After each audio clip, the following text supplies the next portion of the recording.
wasn't sure what a gibbous moon was, but it shone brightly in the sky and cast an eerie glow that night through the windows of the old hall. Mary heard the unassisted click of the door behind them, hoping that it wasn't a bolt securing the door, but Harold was confident his date for the night wouldn't be going anywhere soon. The couple stood in the room and surveyed the unnerving darkness by the light of Harold's meagre lantern. The darkness heightened Mary's senses, enabling her to hear the creak of the old place, see something at the far end, and smell the ancient wood that encompassed the special dinner venue to which Harold had brought her tonight. Mary walked to the table in the centre of the room at Howard's insistence, and, as a gentleman, he pulled the chair out for her to sit, and smiled sweetly at her. "Soon, my dear, we shall feast such a feast that we need not eat again for another year."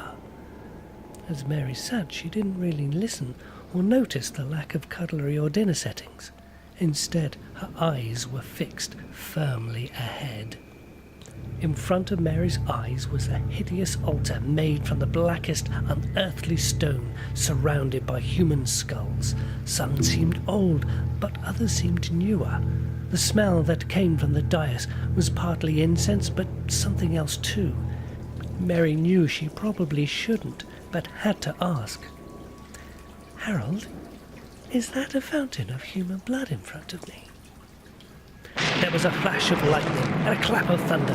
Harold's face twisted and distorted as Mary looked on in horror. Sharp teeth now snarled and ugly protuberances erupted from Howard's forehead, and elongated bat-like ears grew from his skull.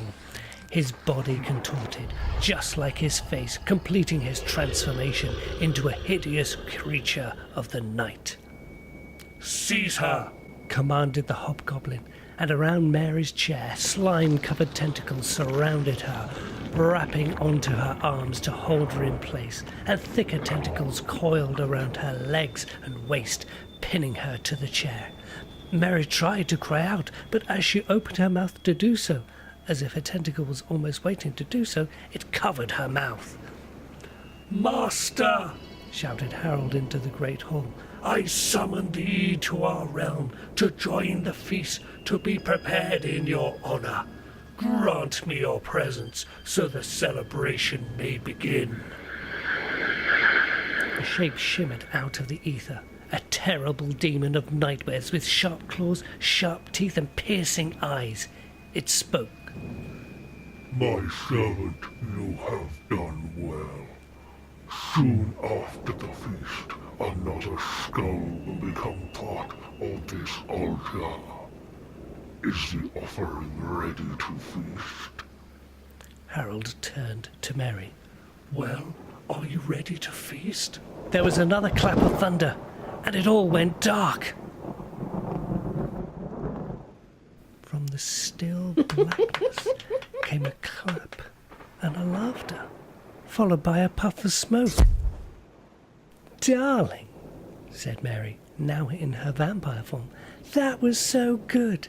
The neighbours will love it, especially those tentacles." Harold was relieved. "I wasn't sure if they were too much." "Not at all," said Mary.